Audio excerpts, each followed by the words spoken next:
यहाँ पर हम ये मान के चलते हैं कि सभी शिक्षक साथियों ने अपनी कक्षाओं में बेसलाइन आकलन कर लिया होगा।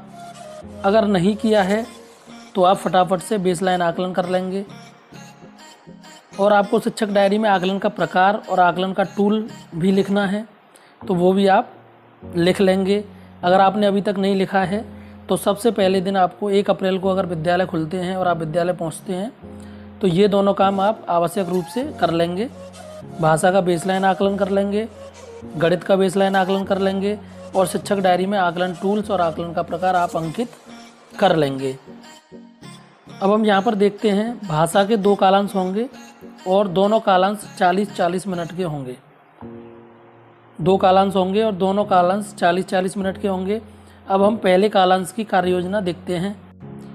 जो बच्चे स्तर 1 पर हैं उनके साथ आपको वर्ण एवं मात्रा पहचान पर कार्य करना है और ये कार्य आपको पहले 2 सप्ताह आपको करना है।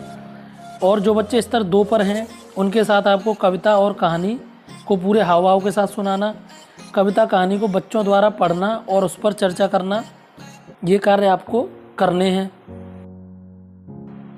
यह दूसरे कालांश की कार्य योजना है। ये पाठ्य पुस्तक आधारित शिक्षण होगा।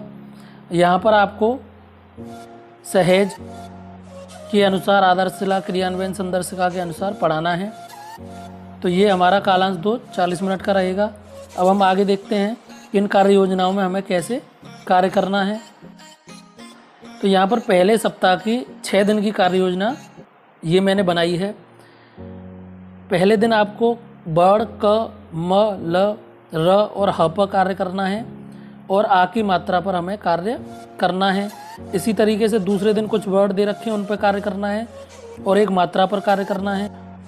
इसी तरीके से तीसरे दिन, चौथे दिन और 5वें दिन हमें कार्य करना है। 5 वर्ड हैं और 1 मात्रा है, इस तरीके से हमको कार्य करना है। और 6वें दिन हमको आकलन एवं पुनरावृत्ति करनी है। तो जो शिक्षक साथी हमारे परेशान थे कि सतत आकलन कैसे करना है, तो 6वें दिन जब आप आकलन करोगे और जो आपने करा दिया है उसका रिवीजन कराओगे बच्चों को, तो वहीं पे आप सतत आकलन कर लोगे। जो बच्चा आपके सवालों के जवाब दे रहा है या बोर्ड पे आप शब्द लिख रहे हैं उन्हें पढ़कर सुना रहा है, तो वो बच्चा इसका मतलब सीख रहा है और यही उसका सतत आकलन हो जाएगा। और अगर आपको लग रहा है कि उसका स्तर बदल देना चाहिए, वो सीख रहा है, सही से सीख रहा है, तो आप उसका स्तर भी बदल सकते हैं। तो इसी तरीके से सतत आकलन आप कर लेंगे। अब ये देखो कार्य योजनाओं में हमें कैसे कार्य करना है। पहले दिन में हमें क वर्ड पर कार्य करना है, म पर करना है, ल पर करना है, र और ह पे करना है। इन 5 वर्ड पे हमको कार्य करना है और आ की मात्रा पर कार्य करना है। तो अब कैसे कार्य करना है ये भी देख लेते हैं। तो यहाँ पर जो कार्य योजना दे रखा है ये एक लिंक है, आप इस पर क्लिक करेंगे तो पहले दिन की कार्य योजना यहाँ पर ओपन हो जाएगी। साथियों, अगर ये PDF आपके पास होगी तो आपको कोई भी किताब लेने की ज़रूरत नहीं है, आप इस PDF के माध्यम से ही अपनी कक्षा में पढ़ा सकते हैं। इस PDF को आपके लिए एक विशेष रूप से डिज़ाइन किया गया है। इसी तरीके से दूसरे दिन की कार्य योजना है। दूसरे दिन में आपको स, व, न, त और प वर्ड पर कार्य करना है और एक ही मात्रा पर कार्य करना है। इसी तरीके से तीसरे दिन कुछ वर्ड हैं उन पर कार्य करना है और एक ही मात्रा पर कार्य करना है आपको। अब हम देखते हैं कार्य योजना कैसे हम देख सकते हैं। तो आपको इस कार्य योजना पर क्लिक कर देना है। तो जैसे ही आप क्लिक करेंगे तो पहले दिन की कार्य योजना आपकी ओपन हो जाएगी। आप यहाँ पर देख लेंगे, शिक्षक दिए गए वर्णों एवं मात्राओं की पहचान हेतु बच्चों के साथ निम्नलिखित गतिविधियाँ कराएं। तो यहाँ पर गतिविधियाँ दे रखी हैं जो आपको बच्चों के साथ करानी है। आज सिखाए जाने वाले वर्णों को श्यामपट्ट पर लिखें और 4-5 बार बच्चों के साथ पढ़ें। ग्रिड में वर्णों के साथ मात्रा लगाकर उच्चारित करवाएं। ग्रिड का नमूना यही दिया गया है। तो ये ग्रिड का नमूना दिया गया है। आप एक बार वर्ड लिखें, फिर उसके बाद मात्रा लिखकर बच्चों के साथ बोलें, बच्चों को अपने साथ दोहराने के लिए कहें। तो ये कार्य योजना है पहले दिन की।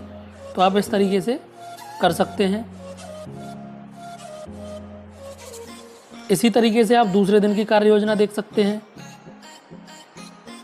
तो यहाँ से दूसरे दिन की कार्य योजना आपकी ओपन हो जाएगी। दूसरा दिन, ये यहाँ पर वर्ड दिए गए हैं, मात्रा दी गई है। तो साथियों, अगर आपके पास समृद्ध मॉड्यूल नहीं है या कोई अन्य किताब नहीं है तो आप यहाँ से ही इस PDF के माध्यम से ही बच्चों को पढ़ा सकते हैं। इसी तरीके से मैंने 6 दिन की यहाँ पर कार्य योजना दे रखी है। आप यहाँ से कार्य योजना देखकर बच्चों को बड़ी आसानी से पढ़ा सकते हैं। इसी तरीके से अब हम स्तर 2 की 6 दिन की कार्य योजना देखते हैं। उस कार्य योजना में हमें कैसे पढ़ाना है। तो पहले दिन हमें सहज 2 से पाठ 9 बरसात का मौसम पढ़ाना है। उसी तरीके से दूसरे दिन हमें बरसात का मौसम कहानी पर चर्चा, प्रश्न और निष्कर्ष, दूसरे दिन हमको ये कार्य करना है। इसी तरीके से तीसरे दिन सहज 2 से पाठ 11 दशहरा का मेला पढ़ाना है हमें बच्चों को। चौथे दिन इस पर चर्चा करनी है, प्रश्न पूछने हैं बच्चों से। अब अगर इसकी पहले दिन की अगर आप कार्य योजना देखना चाहते हैं तो इसी तरीके से आपको कार्य योजना पर क्लिक कर देना है और आप यहाँ से कार्य योजना देख लेंगे। 2 से हमें पाठ 9 बरसात का मौसम पढ़ाना है बच्चों को। अब आप इसकी कार्य योजना पर क्लिक करेंगे तो ये यहाँ से कार्य योजना ओपन हो जाएगी कि आपको क्या और कैसे पढ़ाना है। तो ये देखिए, मैंने यहाँ पर सहज से ये कहानी ले ली है, बरसात का मौसम। आप सीधे यहाँ से कहानी पढ़ा सकते हैं बच्चों को। आपको सहज पुस्तक उठाने की ज़रूरत नहीं है। और इस कहानी पर आपको क्या कार्य करना है वो यहाँ पर नीचे दिया गया है, ये देख लीजिए। शिक्षक कुछ बच्चों को कहानी सहज से बरसात का मौसम ऊंची आवाज़ में पढ़ने को कहें। शिक्षक कहानी से जुड़े बच्चों के अनुभवों पर चर्चा करें, जैसे बरसात के मौसम में क्या होता है, क्या तुम्हें बरसात का मौसम पसंद है, क्यों, इत्यादि। शिक्षक द्वारा की गई चर्चा या कहानी के आधार पर कुछ प्रश्न बोर्ड पर लिखें और बच्चों को उसके उत्तर कॉपी में लिखने को कहें। तो ये आप बच्चों को करा सकते हैं। ये हो गई पहले दिन की कार्य योजना। इसी तरीके से आप 6 दिन की कार्य योजना यहाँ पर देख सकते हैं।